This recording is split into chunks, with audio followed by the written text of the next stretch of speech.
असुरक्षित दिल्ली और इसीलिए ये कहा जा रहा है कि अगले जन्म मुझे दिल्ली ना भेजियो। नमस्कार, आपके साथ मैं लावनी विनीत हूं और बहुत विशेष प्रस्तुति के साथ ही आपके बीच उपस्थित हूं। एनसीआरबी की एक रिपोर्ट सामने आई। इस रिपोर्ट ने जो खुलासा किया वो बेहद चौंकाने वाला है। राष्ट्रीय राजधानी दिल्ली महिलाओं के लिए असुरक्षित हो गई है। वो दिल्ली जिसे ये कहा जाता रहा हर पार्टी की जिस भी पार्टी की सरकार आई, राजधानी दिल्ली के लिए कहा जाता रहा कि महिलाओं के लिए सुरक्षित दिल्ली बनाने के लिए हर वो संभव प्रयास किए जाएंगे जिसकी जरूरत है। लेकिन 2012 के निर्भया कांड के बाद से दावों की लंबी फहरिस्त, दावों का पिटारा खुल गया, वायदों का पिटारा खुल गया, योजनाओं का पूरी तरह से हमने देखा कि योजनाओं की लंबी फहरिस्त सामने आ गई, बड़े बड़े दावे किए गए, लेकिन नतीजा ढाक के तीन बात है। एनसीआरबी की रिपोर्ट ये कह रही है कि देश के 19 महानगरों में महिलाओं के प्रति जो अपराध हो रहे हैं उनसे 40% ज्यादा अपराध दिल्ली में हो रहा है और इसीलिए दिल्ली महिलाओं के लिए असुरक्षित बनी हुई है। दावों के बीच में, वायदों के बीच में अगर दिल्ली महिलाओं के लिए असुरक्षित है तो जिम्मेदारी किसकी बनती है? ये जिम्मेदारी कौन तय करेगा? और अगर जिम्मेदारी पूर्ण नहीं हो पा रही है तो क्या ये मान लिया जाए कि आने वाले वक्त में हर एक महिला ये कहेगी कि अगले जन्म में मुझे दिल्ली ना भेजियो? आज इसी पर करेंगे खुलकर बहस बड़े चेहरों के साथ, लेकिन आइए सबसे पहले आपको दिखाते हैं एनसीआरबी की वो रिपोर्ट जो ये कह रही है कि दिल्ली महिलाओं के लिए तो बिल्कुल नहीं है। राष्ट्रीय राजधानी दिल्ली में महिलाओं के प्रति बढ़ता अपराध चिंता का विषय है, तो वहीं एक रिपोर्ट सामने आई जिससे ये चिंता और भी बढ़ गई है। दिल्ली महिलाओं के लिए सबसे असुरक्षित शहर है। ये बात राष्ट्रीय अपराध रिकॉर्ड ब्यूरो की रिपोर्ट में कही गई। रिपोर्ट के मुताबिक साल 2021 में दिल्ली में महिलाओं के खिलाफ अपराध के 13,982 केस दर्ज किए गए, जबकि देश के कुल 19 महानगरों में महिलाओं के खिलाफ अपराध के कुल 43,414 मामले दर्ज किए गए। दिल्ली के बाद सबसे ज्यादा मामले मुंबई में दर्ज हुए। तीसरे नंबर पर बेंगलोर रहा। दिल्ली में दर्ज मामले महानगरों में सबसे ज्यादा है। आपको बता दें कि 2020 में दिल्ली में महिलाओं के प्रति अपराध के 9,782 मामले दर्ज किए गए थे। 2021 में दर्ज किए गए मामले 2020 में दर्ज किए गए मामलों से 40% ज्यादा है। ये डरावना तो है ही, साथ ही सरकारों के महिला सुरक्षा बड़े बड़े दावों की पोल खोलता नजर आ रहा है। दिल्ली में 2020 की तुलना में 2021 में साइबर क्राइम भी 111% बढ़ गया। 2021 में साइबर क्राइम 356 मामले दर्ज किए गए। रिपोर्ट के मुताबिक 2021 में दिल्ली में हर दिन 2 नाबालिग लड़कियों के साथ रेप की घटना सामने आई। रिपोर्ट के मुताबिक दिल्ली में रेप, अपहरण और महिलाओं के प्रति क्रूरता के मामले बढ़े हैं। 2021 में दिल्ली में अपहरण के 3,948 मामले, पतियों द्वारा क्रूरता के 4,674 और साथ ही लड़कियों के रेप के 833 मामले दर्ज किए गए हैं। रिपोर्ट में बताया गया कि दिल्ली में 2021 में दहेज से हत्या के 136 मामले दर्ज किए गए। ये 19 महानगरों में होने वाली कुल मौतों का 36.26% है। अब बड़ा सवाल ये उठता है कि 2012 में निर्भया कांड के बाद दिल्ली में सरकारों ने कई ठोस कदम उठाए, बावजूद इसके इन मामलों में गिरावट की जगह आए दिन बढ़ोतरी देखने को मिल रही है। और कब तक यूं ही महिलाओं को निशाना बनाया जाता रहेगा? Bureau report, Sudarshan news.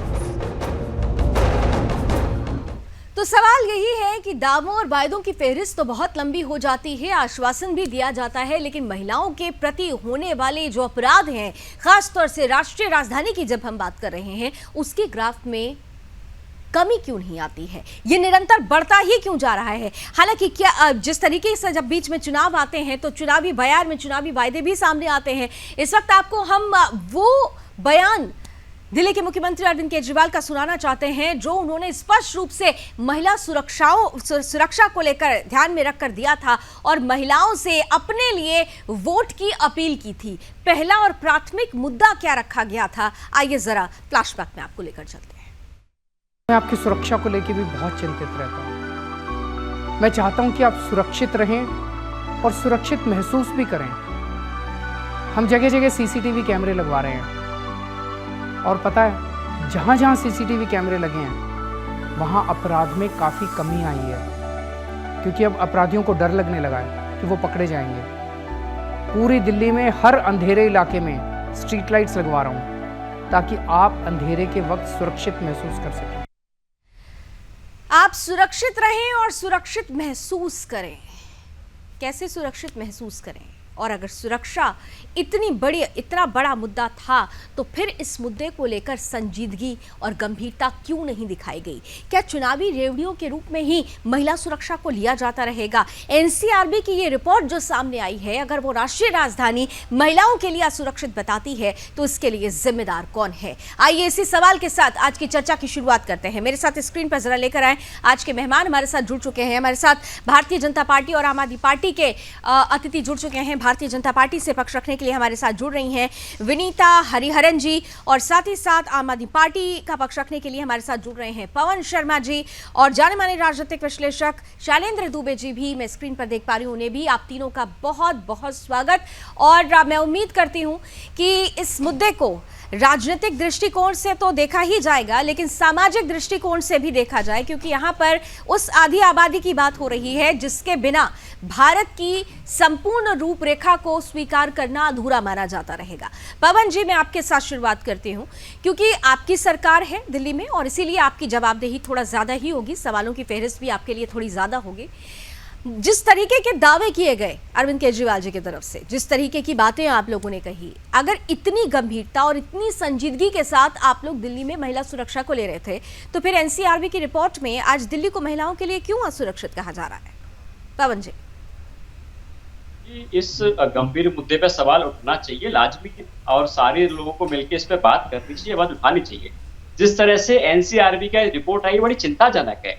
आज देखिए हमारी लगभग आधी जो आबादी हमारे देश के महिलाओं के खिलाफ जो अपराध बढ़े हैं वो लगभग 15% से ज्यादा अपराध बढ़े हैं। बड़े चिंताजनक है। और दूसरा, जो दिहाड़ी मजदूर होते हैं, लाभ लीजिए, और दिहाड़ी मजदूर जो बेचारे सुबह कमाते हैं शाम को खाते हैं, उनके आत्महत्या के मामले जिस तरह से बढ़ रहे हैं वो पूरे देश के लिए चिंताजनक है। सारी सरकारों को काम करना चाहिए। मैं राजनीति बिल्कुल भी नहीं करना चाहता, लेकिन मैं तब आपके दर्शकों को बता देना चाहता हूँ। देखिए, दिल्ली की हम खासकर बात कर रहे हैं। दिल्ली में लॉ एंड ऑर्डर की जिम्मेदारी किसकी है? दिल्ली सरकार की नहीं, वो केंद्र सरकार के अंडर आती है जिम्मेदारी। दिल्ली में आपको संविधान के अनुसार कोर्ट के फैसले, पुलिस की जिम्मेदारी बीजेपी के गृह मंत्री आती है, अमित शाह जी के अंडर आती है। आज देखिए जिस तरह से अपराध बढ़ रहे हैं, मैं राजनीतिक बात नहीं करना चाहता, मैं एक तथ्यों पे बात करना चाहता हूँ। आप राजनीतिक बात भी नहीं करना चाहते, लेकिन पहला ही कमेंट आपने कह दिया कि दिल्ली पुलिस की जिम्मेदारी केंद्र की है। मैं यही सुनना, मैं लगातार जितने भी पॉलिटिकल पार्टीज से मैं बात कर रही हूँ, प्रवक्ता या जो भी नेता है, वो कहते हैं कि भाई ये जिम्मेदारी केंद्र सरकार की है। केंद्र कहती है कुछ जिम्मेदारियां फलाने राज्य की सरकार की है। सवाल ये है कि समेकित रूप से आप लोग क्यों नहीं आ पाते? क्योंकि महिलाओं का वोट तो सभी को चाहिए ना। आपने भी महिला वोटर्स से अपील की थी। अभी मैंने अरविंद केजरीवाल जी का वो बयान भी आपको फ्लैशबैक में ले जाकर सुनवा दिया कि आपने महिला सुरक्षा के लिए क्या दावे किए थे। पवन जी। देखिए, मेरी आवाज इसमें कट गई थी। मैं वही कहना चाह रहा हूँ कि देखिए, इस पे ऐसे संवेदनशील मुद्दे पर राजनीति नहीं होनी चाहिए, बजाय इसके कि तथ्यों पर बात होनी चाहिए। आज हमको ये जिम्मेदारी, अकाउंटेबिलिटी ऐसा फिक्स करनी पड़ेगी कि किस मुद्दे पर जिम्मेदारी किसकी है। दिल्ली के मुख्यमंत्री अरविंद केजरीवाल ने दिल्ली की महिलाओं की सुरक्षा का मुद्दा उठाया और वो इस पर काम भी कर रहे हैं। दूसरा, भाजपा का जो स्लोगन हुआ करता था, उनका भी मुद्दा ये था। मैं ये नहीं कह रहा मुद्दा नहीं था, उनका भी मुद्दा था, लेकिन काम किसने कितना किया, इसकी अकाउंटेबिलिटी सेट होनी चाहिए। हम कह रहे हैं कि दिल्ली की सरकार के अंदर दिल्ली की पुलिस नहीं आती, जिसके अंडर भी आती, क्योंकि गृह मंत्री अमित शाह जी के अंडर आती है, और अमित शाह जी को दिल्ली पुलिस के साथ बैठना चाहिए, उनकी मुलाकात करनी चाहिए, समझना चाहिए कि दिक्कत क्या आ रही है, समस्या कहाँ आ रही है, दिल्ली पुलिस के पास स्टाफ कितना है, उसको स्टाफ की जरूरत है कि नहीं है, नई फैसिलिटी की जरूरत है कि नहीं है, इन सब चीजों पर बात करनी चाहिए। दिल्ली के मुख्यमंत्री अरविंद केजरीवाल, जैसा उन्होंने वादा किया था अपनी माताओं बहनों के लिए 2-3-4 बड़े बड़े मोटे काम किए। इसका पहला उदाहरण आपको बताना चाहता हूँ। दिल्ली पुलिस को बड़ी से सहायता भी मिलती है। हमने 2,75,000 के आसपास सीसीटीवी कैमरे लगाने का काम किया। जब कोई अपराध होता है, दिल्ली सरकार के सीसीटीवी कैमरे के माध्यम से दिल्ली पुलिस को सहायता मिलती है उसको अपराध की तह तक जाने में। दूसरा, दिल्ली में अरविंद केजरीवाल जी ने जो हमारी माताएं बहनें कहीं नौकरी करती हैं, जॉब करती हैं, उनके लिए दिल्ली की बसों में किराया फ्री करने का काम काम किया ताकि उनको धक्के ना खाने पड़े, किराए की वजह से उनको दूसरी साधनों की तरफ न जाना पड़े। चलिए, आप ये कह रहे हैं कि 2,75,000 से ज्यादा सीसीटीवी कैमरे लगवा दिए, लेकिन उनमें से कितने कैमरे काम करते हैं और कितने उसके आधार पर जो अपराध होते हैं उनको रोका गया? अगर ऐसी परिस्थिति होती तो फिर आज एनसीआरबी की रिपोर्ट कुछ और कह रही होती। पवन जी, मैं आपके पास आऊंगी, लेकिन दो मेहमान और हैं, उनका भी फर्स्ट कमेंट ले लूं, उसके बाद इस डिबेट को आप सभी के लिए ओपन करूंगी। विनीता जी, आपके पास आते हुए, क्योंकि सीधे सीधे ये सवाल, आप महिला भी हैं और महिलाओं के प्रति संजीदगी जिस तरीके से भारतीय जनता पार्टी दिखाने का दम भरती है, ये सवाल भारतीय जनता पार्टी से भी पूछा जाएगा कि अगर महिलाओं की सुरक्षा को लेकर इतनी संजीदगी है तो फिर एनसीआरबी की रिपोर्ट पर केवल आम आदमी पार्टी से ही क्यों सवाल पूछा जाए? क्यों नहीं आपसे पूछा जाए कि समेकित जिम्मेदारी में आप लोग भी वो जिम्मेदारी पूरी नहीं कर पाए? विनीता जी। जी सर, बिल्कुल की जो सेफ्टी और महिलाओं के लिए जो सेफ्टी की सुरक्षा, जो महिलाएं सुरक्षित फील कर सके, वो दिल्ली जैसे राजधानी में जो एनसीआरबी के डेटा आंकड़े हैं वो बहुत ही इट्स वेरी सीरियस, जैसे आपने बताया। तो इसकी जिम्मेदारी जो है आम आदमी पार्टी, जो दिल्ली के जो बाकी सारे जो hello ji Vinita ji, please continue करें, आप लाइव पर हैं। सॉरी, आम आदमी पार्टी जो दिल्ली के जो पॉजिटिव्स पे गर्व करती हैं, तो उसमें वो अपने they take it on their credit, लेकिन जो क्राइम रेट्स है और जो रिस्पॉन्सिबिलिटी नहीं ले रहे हैं, जिम्मेदारी नहीं ले रहे हैं, वो पूर्ण राज्य की रोना रोती रहेगी, या फिर महिलाएं या बच्चों को सुरक्षित बनाने के लिए वो फोकस करेंगे इस दिल्ली में। और this is the capital city, और कैपिटल सिटी होने के नाते जो लॉ एंड एनफोर्समेंट के जो फ्रेमवर्क्स है वो काफी कॉम्प्लिकेटेड है, वो हम एग्री करते हैं। काफी रिस्पॉन्सिबिलिटीज यूनियन लिस्ट में है, काफी रिस्पॉन्सिबिलिटी स्टेट लिस्ट में है, तो उस वजह से काफी कॉम्प्लिकेशंस है। लेकिन जैसे कोविड के टाइम में हमने देखे थे, जो दोनों सरकारें मिलजुल के काम करके कोविड के टाइम में कौन सी सरकार आके केंद्र सरकार ने राज्य सरकार के हाथ बढ़ाए थे और हैंड होल्डिंग किए थे, उस वजह से दिल्ली जैसे जो कैपिटल सिटी में डेथ्स हो रहे थे, हमने देखे थे, हम विटनेस कर चुके हैं जो डेथ्स हो रहे थे, केंद्र सरकार के इंटरवेंशन से ही दिल्ली सरकार इससे उबर आई है, वो कोविड के जो पैंडेमिक के जो शॉक से। सो द सेम वे जो क्यों व्हाई कांट अरविंद केजरीवाल क्यों नहीं वो यूनियन गवर्नमेंट के साथ मिलजुल के इस जैसे सीरियस विषय पर, जैसे महिलाएं और बच्चों के खिलाफ जो क्राइम रेट है, जो सबसे ज्यादा है दिल्ली जैसे शहर में, 19 मेट्रोपॉलिटन सिटीज में सबसे ज्यादा क्राइम रेट दिल्ली में रिपोर्ट किए गए हैं। So this is a very serious issue, जिसमें अरविंद केजरीवाल जो प्रोएक्टिव स्टेप लेके वो केंद्र सरकार के साथ बैठ के इसका हल निकालना चाहिए। ठीक है, आप कह रही हैं कि एक कंबाइन सॉल्यूशन की तरफ बढ़ना चाहिए, हम भी यही कह रहे हैं, लेकिन एक सवाल मैं आपसे पहले ले लूं और फिर मैं शैलेंद्र जी के पास आऊंगी। आपने कहा कि दिल्ली सरकार को भी, और मैं भी यही कह रही हूं कि आप सबको मिलकर बैठना चाहिए, लेकिन एक सिंपल सवाल है, जो सवाल मैंने आम आदमी पार्टी के प्रवक्ता से किया था, वही सवाल मेरा आपसे भी है। अकाउंटेबिलिटी तय करने की जो जिम्मेदारी होती है वो भी कंबाइन क्यों नहीं होती है? जब अकाउंटेबिलिटी तय करने की बात आती है तो आम आदमी पार्टी आप पर क्वेश्चन उठाने लगती है, आप आम आदमी पार्टी पर क्वेश्चन उठाने लगते हो। अकाउंटेबिलिटी तय करने की जिम्मेदारी भी तो कुछ होगी ना, अकाउंटेबिलिटी किसकी होगी? और अगर ये कहा जाता है कि दिल्ली पुलिस आपके अधीनस्थ है, तो क्या स्क्रूटनी होती है? क्या एक बार भी ये पता करने की कोशिश की जाती है कि जब भी पीसीआर वैन्स पर कॉल किया जाता है उसकी कितनी परसेंटेज है, वो किस तरीके से उस जगह पर पहुंच पाती है या नहीं पहुंच पाती है? ऐसी स्क्रूटनी क्या आप लोगों की हो पाती है? डेफिनेटली जो यूनियन गवर्नमेंट है, they are responsible for the entire country. जो हम दिल्ली के लिए सिर्फ नहीं रिस्पॉन्सिबिलिटी लेते हैं, हम सब पूरी कंट्री की रिस्पॉन्सिबिलिटी लेते हैं। और जो भी लैप्सेस हुए हैं लॉ एंड ऑर्डर में, union government is definitely ready to hold hands with the state government to resolve this issue amicably. और ये इट्स नॉट अबाउट, ये राष्ट्रीय विषय नहीं है, जैसे पवन शर्मा जी भी बोल रहे थे, ये पॉलिटिकल इशू नहीं है। लेकिन दिल्ली सरकार के जो राज्य चला रहे हैं, उनका जो मॉरल रिस्पॉन्सिबिलिटी है वो बहुत हाई है इस मामले में, पर्टिकुलरली बिकॉज ये ह्यूमन इशू है, इट्स अबाउट महिलाएं और बच्चे।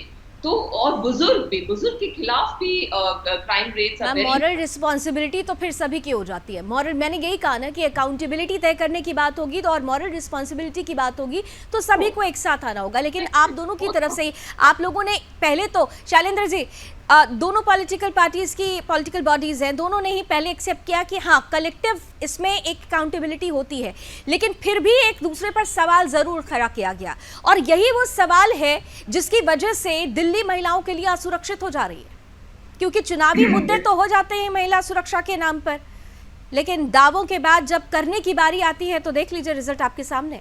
शैलेंद्र जी, देखिए लावनी जी, जो ये महिलाओं पर जो तमाम अत्याचार के जो विषय संज्ञान में आ रहे हैं, ये विषय सिर्फ सरकारों से संबंधित नहीं है, ये सामाजिक तौर पर भी एक बड़ा जो रोल है वो प्ले करता है। अब इसकी पृष्ठभूमि में आपका ध्यान आकर्षित करना चाहूंगा।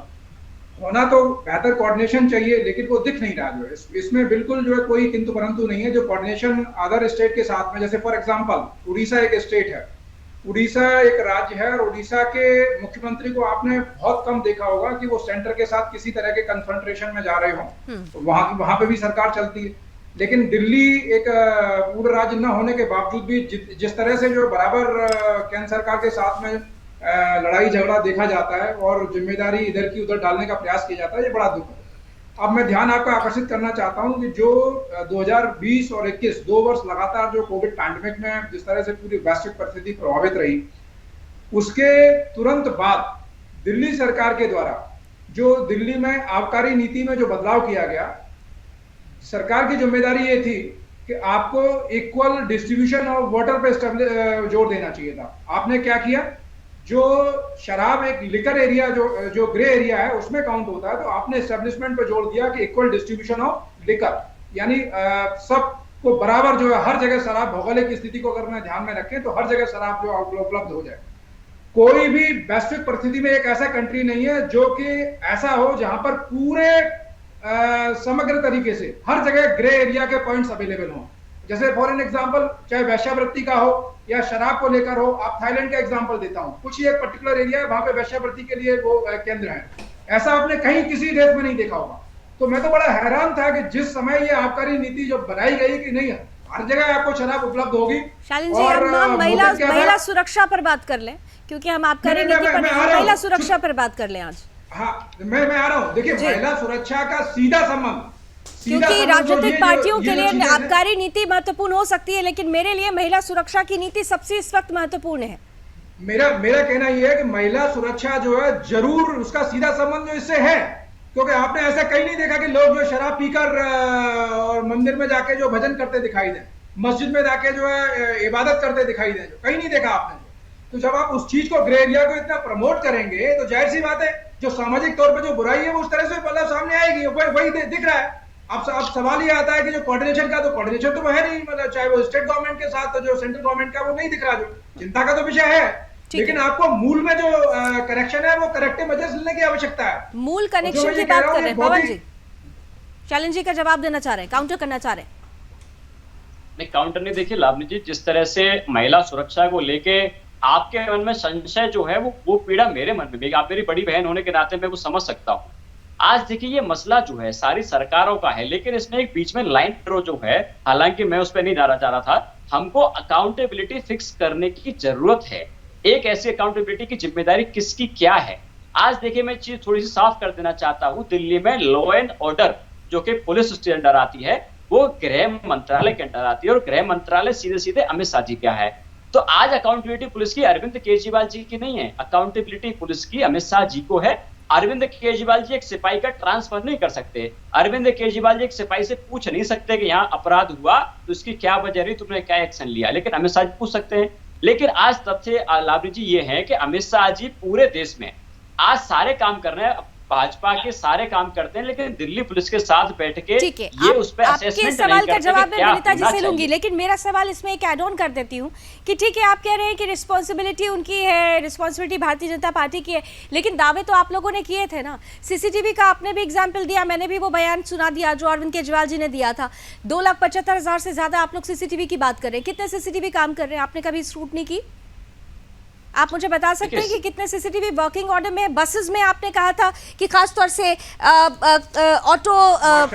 ऑटोमेटिक व्हीकल लोकेशन सिस्टम आप लगाएंगे। कितनी बसेस में ये सिस्टम लग चुका है, कितने एक्टिवेट है, आप मुझे बता सकते हैं? आपके पास तो मुझसे ज्यादा बेहतर आंकड़े होंगे। जी लावली जी, बड़ी आपने अच्छी बात कही। एक सीसीटीवी मात्र एक आखिरी रास्ता नहीं है, इसके अलावा बहुत सारे पहलू और हैं महिला सुरक्षा में। सीसीटीवी की आपने बात करी, देश में सबसे ज्यादा सीसीटीवी का जो है पर माइल 18,000 सीसीटीवी जो है आज दिल्ली में है। सबसे ज्यादा सीसीटीवी हमने लगाए, वो एक पहलू है, वो एक कोशिश है मात्र, लेकिन आखिरी चीजें घूम के आती है, लॉ एंड ऑर्डर पे आती है। दिल्ली की बसों में हमने सीसीटीवी लगाने का काम किया, 5,000 से ज्यादा बसें यहाँ सीसीटीवी से लैस होकर चल रही हैं। और दिल्ली के सरकारी स्कूलों में सीसीटीवी हमने लगाए, दिल्ली के गली मोहल्लों में सीसीटीवी हमने लगाए, लेकिन सीसीटीवी आखिरी उपाय नहीं है। बावजूद इसके, ठीक है, लेकिन बावजूद इसके हर रोज 2 नाबालिगों के साथ रेप हो जाता है। और जब हम रेप विक्टिम को न्याय दिलाने के लिए जब हम एविडेंस की खोज करने निकलते हैं तो फिर वहां पर भी राजनीति शुरू हो जाती है, क्योंकि आपके सीसीटीवी काम नहीं करते हैं। ये भी एक फैक्ट है। आप अगर एक छोर को पकड़ना चाहेंगे तो दूसरे छोर तक पहुंचने के लिए उस पहले छोर की बहुत ज्यादा अहमियत है। ये बात भी आपको समझनी होगी। विनीता जी और पवन जी को जरा आमने सामने लेकर आए, क्योंकि विनीता जी, पवन जी लगातार ये कह रहे हैं कि भाई ठीक है, उन्होंने सीसीटीवी लगवा दिया है, लेकिन जब तक ये पुलिसिंग सिस्टम सही नहीं होगा, जब तक कि उनके अंदर वो पावर नहीं आएगी, जब तक उनकी स्क्रूटनी नहीं होगी, ऐसी समस्याएं रुकने वाली नहीं है। जो दिल्ली की सरकार है वो ऐसे ही वो दे कैन नॉट जस्ट जैसे escape from the responsibility just by saying that ये यूनियन लिस्ट में है, या फिर ये अमित शाह की रिस्पॉन्सिबिलिटी में आती है, या होम मिनिस्ट्री की रिस्पॉन्सिबिलिटी में आती है। He is a chief minister of Delhi after all, and आम आदमी party is ruling the Delhi. आपको थोड़ी सी जानकारी ये होगी कि दिल्ली की पुलिस किसके अंडर आती है।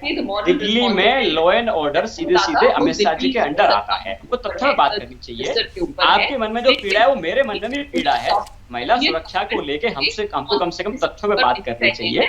आज देखिए, अमित शाह जी को दिल्ली पुलिस के साथ में बैठना चाहिए, उनसे बात करनी चाहिए, असेसमेंट करना चाहिए कि कहां पे कमी आ रही है, उस कमी को दूर कैसे किया जाए। लेकिन भाजपा की पूरी सरकार जो है पूरे देश में राज्य सरकारों को गिराने का काम कर रही है। उनका पूरा फोकस विधायक खरीदने पर लगा हुआ है, लेकिन उनको दिल्ली पुलिस के साथ में बैठने का, असेसमेंट करने का समय ही नहीं है। उनको समय निकालना पड़ेगा, उनसे बात करनी पड़ेगी, उसमें काम करना पड़ेगा, एक्सपर्ट से बात करनी पड़ेगी। विनीता जी आपकी बात का वो जवाब दे रहे हैं, और जब पवन जी आपका सवाल हो जाए तो विनीता जी बोलेंगी, तो शायद आप दोनों को एक दूसरे की आवाज सुनाई देगी। विनीता जी, मैं वही कहना चाह रहा हूँ, मेरा 5 सेकंड का मुझे ले लीजिए क्लैरिफिकेशन। आज में ये मेरी बड़ी बहन है, आप भी मेरी बड़ी बहन है, आपके सामने ये मैं क्लैरिफाई कर देता हूँ। ये रूल बुक में है, संविधान में है, दिल्ली का लॉ एंड ऑर्डर सीधे गृह मंत्रालय के पास आता है। गृह मंत्रालय अमित शाह जी चलाते हैं। ये कहकर पवन जी, क्या ये कहकर सिर्फ आप पल्ला झाड़ना चाहते हैं? महिला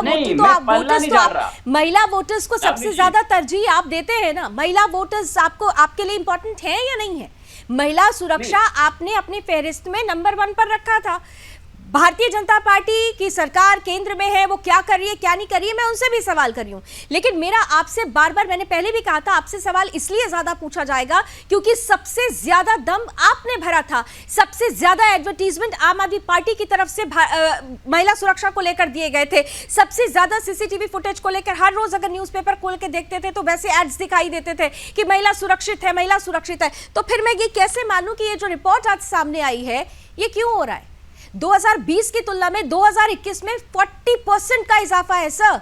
40% कुछ छोटे मोटा आंकड़ा नहीं है। पवन जी, बिल्कुल आपने जो कहा ये बड़ा गंभीर विषय है, हमको गंभीर बात करनी चाहिए। देखो, अगर आपसे लावनी जी आप चलाती है सुदर्शन न्यूज, मैं आपसे पूछूंगा आज तक में क्या हो रहा है, आप नहीं बता पाएंगे क्योंकि आप अपना काम करती हैं। मैं आपसे आपकी बात कर सकता हूं। अगर आप दिल्ली राज्य तो आपका है कि नहीं है? आपने क्या किया? ये आपने उदाहरण जो देने की कोशिश की, लेकिन राज्य आपका है या नहीं है? दिल्ली वासी आपके हैं या नहीं है? आज दिल्ली वासियों का ही वोट लेकर आप दिल्ली के मुखिया हैं। दिल्ली में आम आदमी पार्टी की सरकार है। आप दिल्ली वासियों को लेकर बात कीजिए ना। देखिए, आपकी जो पीड़ा है वो मैं समझ सकता हूँ उस पीड़ा को, लेकिन क्या है, दिल्ली की सरकार के एक छोटी सी जगह का उदाहरण मैं आपको बता देती हूँ। एक छोटी सी जगह, आप मुझे इतना बता दीजिए कि सीलमपुर जैसे इलाके में कितने सीसीटीवी कैमरे लगे हुए हैं? सिर्फ एक इलाका, ज्यादा कहीं नहीं जा रहे। मैं आपको दिल्ली का काउंटिंग बता सकता हूं। अगर आपको एक एक एरिया चाहिए तो अगली डिबेट में मैं एक एक एरिया, अच्छा ठीक है, टोटल काउंटिंग में आप बता सकते हैं। आप कह रहे हैं 2,75,000, 2,75,000 में से 2,75,000 में से कितने परसेंट वर्किंग पे हैं? कितना परसेंट सीसीटीवी काम कर रहे हैं? देखिए सारे सीसीटीवी हमारे वर्किंग होते हैं। अगर कोई खराब होता है तो पीडब्ल्यूडी का डिपार्टमेंट 24 घंटे में उसको ठीक कर देता है। ये सिस्टम हमारा है। लेकिन आज मुद्दा क्या है? आज मुद्दा महिला सुरक्षा है। महिला सुरक्षा किसके सीधे सीधे जिम्मेदार है? लॉ एंड ऑर्डर के। आज देखिए लॉ एंड ऑर्डर सीधे सीधे मेंटेन करता है सुरक्षा को, और लॉ एंड ऑर्डर किसके पास है? अमित शाह जी के पास है। तो हमको बात करनी पड़ेगी ना। हमसे सवाल पूछिए कि मेरी बात का जवाब नहीं दे पा रहे, आप बार-बार एक ही बात रिपीट कर रहे हैं। और लगा दीजिए, हम लगा देंगे। जरूर पूछो, मैंने विनीता से पूछा था, लेकिन मेरे सवाल का जवाब आपसे था, आप नहीं दे पाए। आप नहीं दे पाए मेरे सवाल का जवाब। आप खूब आरोप लगाइए भारतीय जनता पार्टी पर, लेकिन मेरा जो सवाल था उसका जवाब आप नहीं दे पाए। दिल्ली वासियों ने, दिल्ली की महिलाओं ने आपको वोट दिया, आम आदमी पार्टी को वोट दिया, क्योंकि आम आदमी पार्टी ने भरोसा जताया था कि दिल्ली की महिलाओं की सुरक्षा की जिम्मेदारी हम लेते हैं। तो क्या केवल ये कह देने से कि भारतीय जनता पार्टी केंद्र में है और गृह मंत्रालय के अंडर में पुलिसिंग सिस्टम आता है, इसलिए हमारी कोई रिस्पॉन्सिबिलिटी नहीं है, ये कह देना बहुत आसान होता है सर? आप एक चीज बताइए, कौन मना करेगा कि दिल्ली पुलिस भाजपा के अंडर नहीं है? सारी की सारी चीजें, सारी जो सिस्टम है वहां आकर ध्वस्त हो जा रहा है, क्योंकि दिल्ली पुलिसिंग जो सिस्टम है वो आपके अंडर में है। आप लोग नहीं उसको स्क्रूटनाइज करा पा रहे हैं, इसलिए ये आरोप लग रहा है कि महिला सुरक्षित नहीं है दिल्ली में। आपका जवाब फिर मैं शालिन जी के पास आती हूँ। जी, बार जो पवन शर्मा जी बोल रहे हैं कि सीसीटीवीज लगाएं, इतने गंभीर विषय को सीसीटीवी के ऊपर लगाना, इट्स रिडिकुलस। जैसे जस्ट बिकॉज सीसीटीवीज लगाएं, लेकिन आंकड़े तो देख रहे हैं आप, जैसे हर वर्ष आप देख रहे हैं कि दिल्ली जितना द क्राइम रेट जितना इंक्रीज हो रहे हैं, महिलाओं के लिए इतने असुरक्षित है, तो isn't it Delhi chief minister या दिल्ली गवर्नमेंट की रिस्पॉन्सिबिलिटी आप नहीं मानते हैं ये प्रोएक्टिवली जाके, जैसे कोविड के टाइम में आपने प्रोएक्टिवली जाके, या फिर यूनियन गवर्नमेंट प्रोएक्टिवली आके दोनों मिलकर हमने काम किया कोविड के टाइम में? तो इसी तरह जो आप दिल्ली सीएम की रिस्पॉन्सिबिलिटी है दिल्ली के 15% मामले बढ़ गए मजदूरों के, दिहाड़ी मजदूरों के आत्महत्या के। उनका घर चलाना मुश्किल हो गया है, उनके लिए अपना घर में रोटी बनाना मुश्किल हो गया है, सिर्फ आपकी महंगाई की वजह से। उसके लिए जिम्मेदार कौन है? आप सेंसिटिव मुद्दे पे देखिए, आप तो समझ सकती हैं, आपको कम से कम सेंसिटिव बात करनी चाहिए। आज हम कह रहे हैं सीसीटीवी सिर्फ एक रास्ता हो सकता है, लेकिन महिला सुरक्षा में, सबकी सुरक्षा में बहुत सारे और पहलू हैं। सबसे बड़ा पहलू लॉ एंड ऑर्डर आता है। अगर कहीं पे कोई अपराध हुआ, के लॉ एंड ऑर्डर के अधिकारी को बुला के तलब करना चाहिए, उसे पूछना चाहिए कि ये अपराध हुआ तो आप कहां पे थे, आपने क्या उपाय किए। उपाय कौन करेगा? जिसकी जिम्मेदारी आती है उसको रिपोर्ट करती है दिल्ली पुलिस। लेकिन पवन जी करेंगे क्या? लेकिन सवाल तो ये भी है ना पवन जी, देखिए आपने मुझे मजबूर कर दिया कि मैं आपसे ये प्रश्न पूछ ही लूं। आप कह रहे हैं कि दिल्ली पुलिसिंग की सबसे ज्यादा जिम्मेदारी है, लेकिन यहाँ पर कई ऐसे इलाके हैं जहां पर दिल्ली पुलिस कदम भी नहीं रख सकती। इसीलिए मैंने तो सिर्फ एक सीलमपुर का नाम लिया था। ऐसे अगर उठाकर देख ली जाए तो आधी दिल्ली मिनी पाकिस्तान बन चुकी है, और उसकी रहनुमाई करने के लिए आपके विधायक, आपके नेता सबसे आगे आ जाते हैं। तो महिलाएं असुरक्षित क्यों है, महिला सुरक्षा क्यों नहीं आप दम भर पा रहे हैं, ये भी तो देखिए, क्योंकि आपको तो एक विशेष वर्ग का वोट बैंक भी चाहिए। अगर ऐसी पूरे केसेस में अगर विक्टिम और माफ कीजिएगा, अगर कल्प्रिट एक विशेष वर्ग का है तो आपके नेता ही उसे बचाने के लिए आगे आ जाते हैं। इसकी रिस्पॉन्सिबिलिटी तो आपकी होगी ना। इस पर भी आप सवाल का जवाब सोच कर रखिएगा। शैलेंद्र जी आपके पास आते हुए, देखिए बार बार हम कह रहे हैं कि पॉलिटिसाइज तो कर दिया जा रहा है, लेकिन ये एक सामाजिक मुद्दा है, और जब हम समाज की बात करते हैं तो समाज में इस देश की सभी राजनीतिक पार्टियां आती है, लेकिन सभी राजनीतिक पार्टियों ने वोट बैंक के हिसाब से अपने अपने समाज का विभाजन कर लिया है, और इसीलिए एक समाज को तो तरजीह दे दी जाती है, दूसरे समाज को एकदम निरीह प्राणी समझ के छोड़ दिया जाता है। यह भी एक महत्वपूर्ण मुद्दा है। शैलेंद्र दुबे जी। लावनी जी देखिए, दो भाग हैं समस्या के। एक तो ये है कि जब हमारे को जो केसेस जो रिपोर्ट आ रहे हैं वो तो ये है कि जब क्राइम हो गया है उसके बाद रोल आता है कि लॉ एंड ऑर्डर में कि पुलिसिंग कितनी इफेक्टिवली उनको नोटिफाई करके और उन पर जो है क्या एग्जीक्यूशन के तहत क्या उन पर course of action, legal action जो ले रही है। लेकिन उससे जो पहले का भाग है कि ये समस्या इतनी ज्यादा पैदा क्यों हो रही है। अब मैं आपको और ध्यान आकर्षित करना चाहता हूँ, Delhi is a complex state. Delhi की जो तुलना है ना आप दूसरे राज्यों से नहीं कर सकते। क्यों? दिल्ली के अंदर जो महिलाओं पे अपराध तो बढ़ रहा है, दिल्ली के अंदर जो डकैती नहीं बढ़ रही, दिल्ली के अंदर जो आपकी फिरौती नहीं बढ़ रही, दिल्ली के अंदर अन्य अपराध नहीं बढ़ रहे। तो जो मैं आपका ध्यान आकर्षित करना चाहता हूं, तो महिला अपराध का जो जड़ है ना, वो सामाजिक ताने बाने से जुड़ा हुआ है। और जो मैंने आपको लिकर की बात की थी ना, मैंने लिकर पे डिसीजन के लिए बात नहीं की थी जो, लेकिन जिस तरह से जो आपने लास्ट ईयर का डेटा दिया है। मैं आपसे सवाल पूछना चाहता हूँ, शराबबंदी के बाद आज गुजरात में खुलेआम शराब बिक रही है, वहाँ सारी शराब के नेता जो है भाजपा इनको धंधे चलाते हैं। आज ये मुद्दा नहीं है, आज सारे बात करनी है, मल्टीपल डायमेंशंस का विषय है, ये सिर्फ एक चीज का विषय नहीं है। आज मथुरा को उदाहरण के लिए मैं मथुरा से आता हूँ, जानकारी देख रहा था, मथुरा के स्टेशन पे एक बच्चा चुरा के कुछ लेके चले गए और पता चला तो हाथ में उसका निकला हुआ और भाजपा का निकला। झारखंड में एक आदिवासी बच्ची थी, उसको एक अपने घर में बंद करके। आप मुझे ये बताइए, सरकार होने के नाते आपकी जवाबदेही क्या ये नहीं बनती है कि इस तरह जो अपराध के लिए जो चीजें प्रमोट करती हैं उनका कंट्रोल करें, बजाय उसके आपने क्या किया कि दिल्ली को 32 जोन में बांटकर हर जोन में 27 जो है पवन जी, शालीन जी जो जवाब पवन जी, शालीन जी के कुछ सवाल हैं, शालीन जी के कुछ सवाल हैं, उन सवालों का जवाब वो आपसे मांग रहे हैं। मैं फिर दोहरा देता हूं, मैं ये कह रहा हूं कि आपने जो ये सुनिश्चित करने का काम किया कि जो ग्रे एरिया जो पर्टिकुलर उसमें हो सकते हैं, आपने उसको यूनिफाई करने का काम किया। जो आप समझिए, आप जो ये बड़ा जो गंभीर विषय है। जवाब दीजिए पवन जी। मेरा जवाब सुन लीजिएगा। आपने शराब की बात करी, अच्छी बात है। दो उदाहरण आपके सामने रखना चाहता हूँ, एक दिल्ली का, गुजरात का। गुजरात में शराबबंदी है, वहां शराब नहीं बिकती, वहां पीना अपराध है, लेकिन महिलाओं के खिलाफ अपराध वहां बढ़ रहे हैं। वहां कैसे बढ़ रहे हैं? क्योंकि शराब खुलेआम वहां भी बिकती है। दिल्ली की उदाहरण आपने दिया। आप देखिए, किसी भी टीवी चैनल पे भाजपा, कांग्रेस, किसी भी पार्टी के नेता ने इलीगल शराब की बात नहीं करी। आज दिल्ली के बहुत सारे महिलाएं ऐसी हैं जो कि इलीगल शराब उनके एरिया में बिकती है और वो शिकायत करती हैं। पुलिस ने क्यों एक्शन नहीं लिया? क्या आपको लगता है बिना पुलिस की मिली भगत के वो शराब बिक जाएगी कहीं पे? एक बूंद नहीं बिक सकती। जिम्मेदारी कौन लेगा इसकी? खाली राजनीतिक कोरी कोरी बातें करने से काम नहीं चलेगा।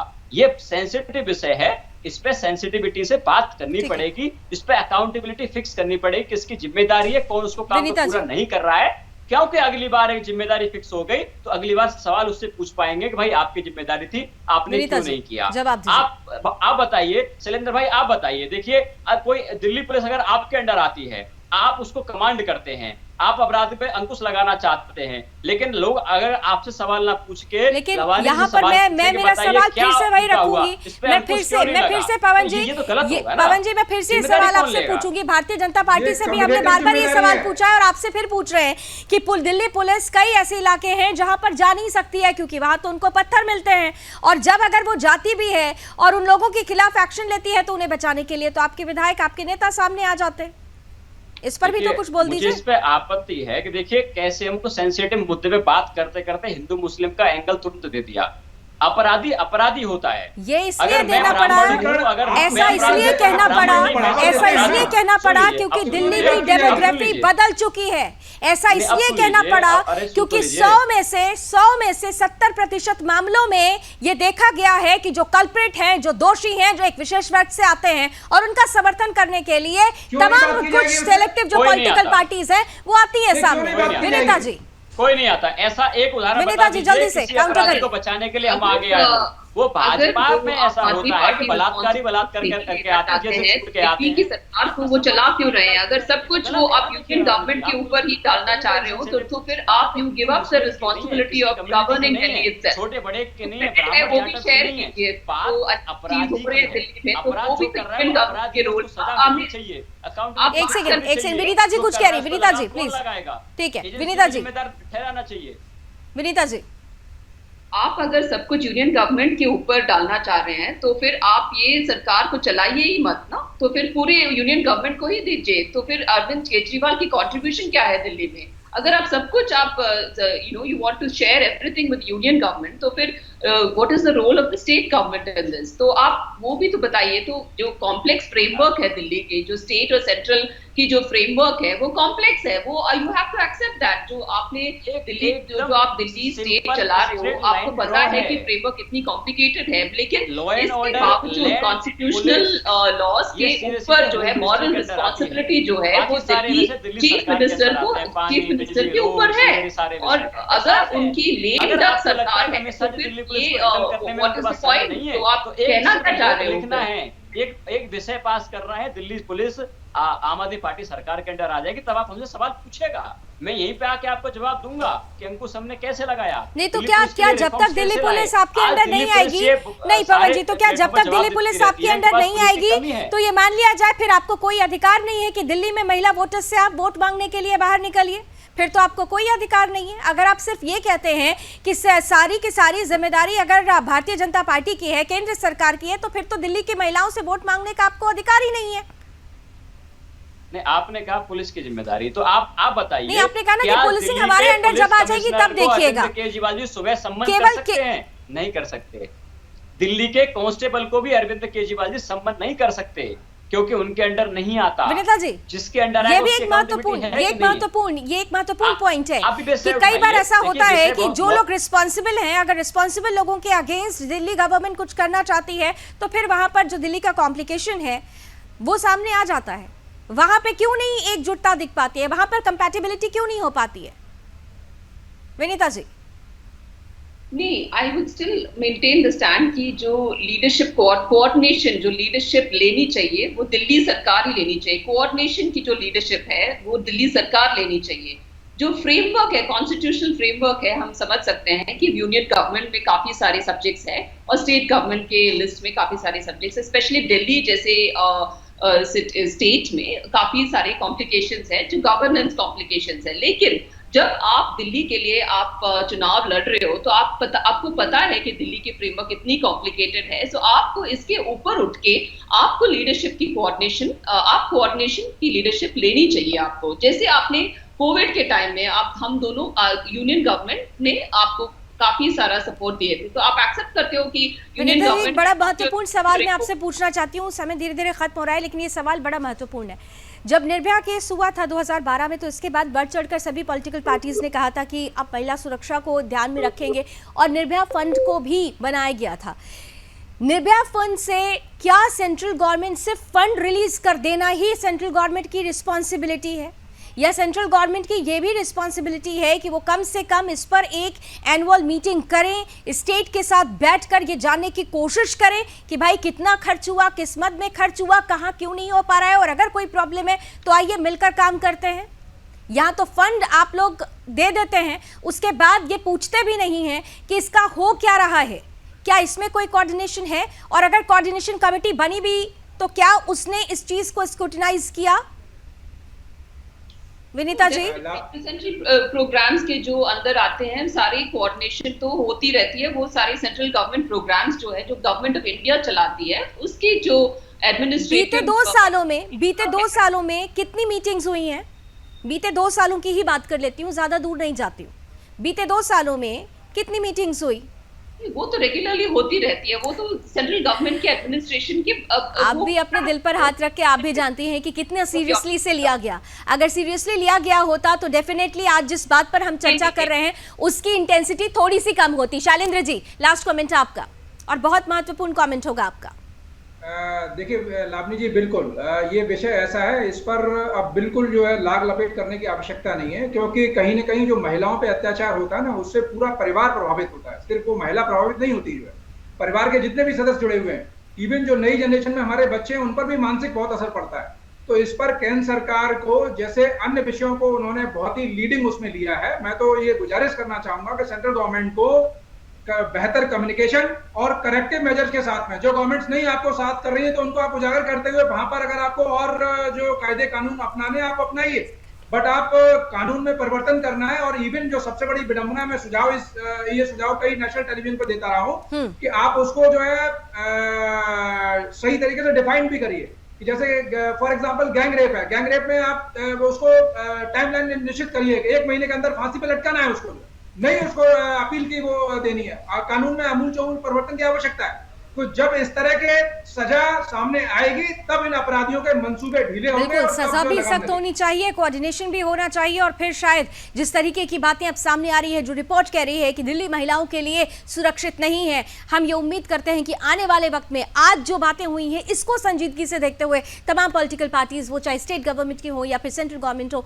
आप सभी बैठकर इस मसले का हल जरूर ढूंढेंगे। थैंक यू सो मच आप सभी का हमारे साथ जुड़ने के लिए। समय की कुछ सीमाएं हैं लेकिन इतना जरूर है, समय ये कह रहा है कि एकजुटता दिखाइए। महिला सुरक्षा की यहां पर बात है और महिलाएं जब तक सुरक्षित नहीं होंगी समाज सुरक्षित नहीं, और समाज सुरक्षित नहीं तो देश भी सुरक्षित नहीं। इसलिए इस मुद्दे को संजीदगी से लीजिए और इसका एक संपूर्ण समेकित हल ढूंढने की कोशिश कीजिए। चलिए अभी बस इतना ही और इसी के साथ आइए इस वक्त एक बड़ी खबर आ रही है, सीधे रुक करते हैं इस वक्त की बड़ी खबर का। राजनीतिक गलियारों से यह खबर आ रही है, झारखंड में जो अफरा तफरी मची हुई है, जो राजनीतिक पैरालिसिस यहाँ पर सरकार के लिए जो बना हुआ है, वो आप देख सकते हैं कि अपनी पार्टी को और अपने विधायकों को बचाने के लिए कांग्रेस शासित राज्य छत्तीसगढ़ का रुख कर लिया है। झारखंड के विधायकों ने और मुख्यमंत्री हेमंत सोरेन ने झारखंड में सरकार बचाने की कोशिश, रायपुर पहुंचे हुए हैं 31 विधायक। आज सुबह ही ये खबर आ रही थी लेकिन संशय था कि वो जाएंगे या नहीं जाएंगे, लेकिन 31 विधायकों के साथ फ्लाइट ने उड़ान भरी। सीएम सोरेन ने कहा कि हम मुश्किलों का सामना करेंगे। मुश्किलों का सामना करने के लिए और मुश्किलों से बचने के लिए 31 विधायकों की जो पूरी टोली है उसे कांग्रेस शासित छत्तीसगढ़ की राजधानी रायपुर के लिए रवाना कर दिया गया है।